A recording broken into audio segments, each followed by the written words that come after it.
Agree. right? So let's start with wallet business in an Indian context. I think the major disruption or a technological innovation that happened in the transaction domain was a wallet business. But a wallet business that was started a few years back, I think the prospect of that wallet business is not same as of today. Yeah. So let's understand how wallet started, what they wanted to do, and why it is not up to that mark which people predicted it to be.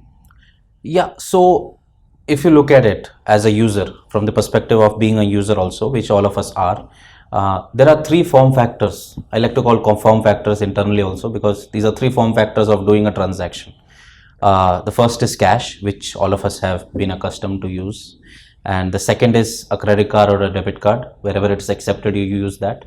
And then the third one, which is predominantly which has come after the internet era, is the wallets and mobile wallets per se, what I would like to say. So these are three form factors for doing the same thing, that is transacting. I give you 10 rupees or a dollar and exchange service or good. That's the three form factors that I like to call.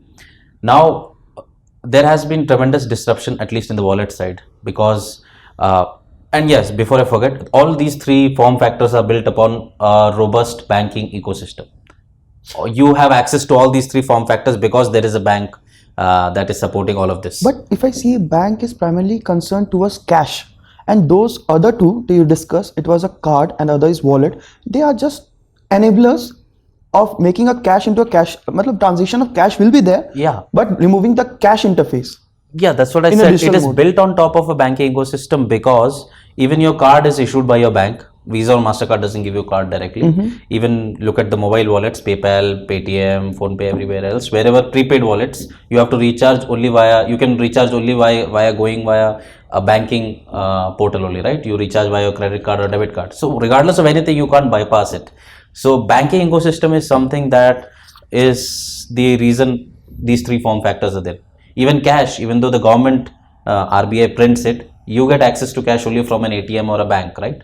Because they are regulated, they are a regulated industry, and that's their job basically, to keep the monetary policy intact for a government and how we interact with each other on a day-to-day. So this is the important point that I would like to drive is the banking ecosystem is there. Now we need to understand the adoption of these form factors. So for that, we can look at three countries which have the largest internet using mobile population. I like to say US, China, and India. And all three of them have different scenarios, and because of that, you see different results happening. So if you have to see the adoption of mobile wallets, China is like way ahead, and it has seen the largest adoption of mobile wallets. Two companies, Alibaba's Alipay and WeChat Pay, people have adopted it in hordes, and you are seeing a gradual movement away from cash. And people skipped the journey of adopting cards, which was prevalent in the US. So when the Chinese population hit prosperity, they directly had access to mobile phones also that time, and internet was also pretty decent there. So then all of them graduated to mobile wallets, and that's the results is pretty clear there. If you look at the other economy which I just spoke about, that is the US economy, a lot of mobile wallet companies try to let's say try to focus on getting people adopted to that, but it didn't work. There also the understanding was everybody has mobile, so obviously they will use mobile wallet, but they forgot one thing is that, and this is my insight, US is already pretty much invested into the credit card ecosystem, credit card and debit card.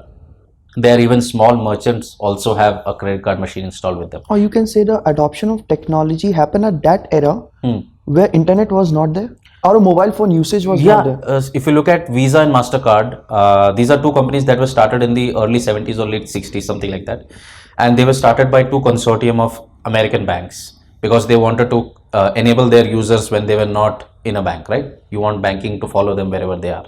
And they wanted to enable people to move away from cash from that time. And that time what happened was there wasn't any mobile phone or a laptop or a desktop or anything like that. People had either cash, but they had landlines, and that is where Visa's form factor works. You get a card, you swipe it on a machine which was in that time attached to a landline, because that's the only internet that was available there, right? Some kind of a telecom network that was there, so you could do the transaction when you were there in front of the merchant. So that is what Visa and MasterCard has enabled the US population. And coming back to the discussion about how the US population is so invested in credit cards and debit cards and the machines installed everywhere, uh, they did not adopt mobile wallets. And the reason behind this, I feel, is that there is no exponentially superior user experience when you have to choose between a card or a mobile wallet. Both of them have their own challenges, but when you transition from cash, definitely there's an advantage of using a card or a wallet. But when you have to choose from either of them, there isn't much. So if you have everywhere a card has been accepted, so you won't think about a mobile wallet. This is where the opportunity for the wallet companies in India lies, because in India there isn't a credit card machine installed everywhere, and it's an insight also that there are more mobile phones than there are bank accounts. I agree. In India. I agree with that point. Yeah, so that says something that everybody has a mobile phone, and the only idea which you need to push is to have everybody should be having a bank account, and then on top of that you make a technology platform to enable that transactions. Mobile interface, but not mobile wallets. I'll correct it again, and that's the reason I think UPI is also finding that success. Before we move to UPI, so our audience, today will be a person who is looking to start something new, a person who is looking to understand what is the scope forward, and maybe after a few years, people will try to understand how we started and what was the transformation that happened in this particular industry. Yep. I want you to help them understand also why a wallet business was considered to be a cash burning business, not a profitable venture. Yeah, for that you need to analyze and see the journey of the oldest wallet company that comes to my mind is PayPal. It was started in the early 2000s, and that time there wasn't many mobile phones, but there were laptops and desktops were pretty prevalent there. And that time they enabled people with bank accounts to transfer money via email. Now why that came was because if you look at the net banking portal, it was not very user friendly that time also, and even today I think you will agree with me, net banking is not a very user friendly experience to do transaction via net bank. Can I say that there are many other way of doing a transaction other than net banking has came up recently? Yeah, so you need to understand that time in early 2000s that was the only way to send money to someone, to a merchant or another place. The easiest way was to sign up to PayPal, and both of them will load their wallets, whoever has to send money, and send it directly, and then they will redeem it to their bank account, rather than going through the tedious process of adding a pay, getting an OTP, and waiting for 2 to 3 days for them to approve the pay. That time it used to take that. So that was the need of the hour, and it was how the prepaid wallet era came into, which your early Paytm and PhonePe also you were into that same model. You load the wallet with money using a credit card or debit card. Now the unfortunate disadvantage which lies there is you have to pay hefty commissions while you load the wallet, and the user doesn't seem to think about it, or is not seeing that they have to. Suppose you load your PayPal or Paytm wallet with 100 rupees. Technically Paytm is not getting the entire 100 rupees. There is some cut from the banks, and they share that commission with Visa and MasterCard because you loaded it with the help of a debit card or credit card. So there are too many layers in that, and when there are too many layers it becomes expensive, and because of that I think the prepaid wallet concept did not work out. So, and if you look at it, just sorry I interrupted you, if you look at it, it's been 18 to 20 years now.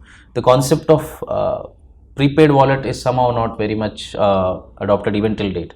It's only the UPI that came in and somehow breathes the value of sustainability in.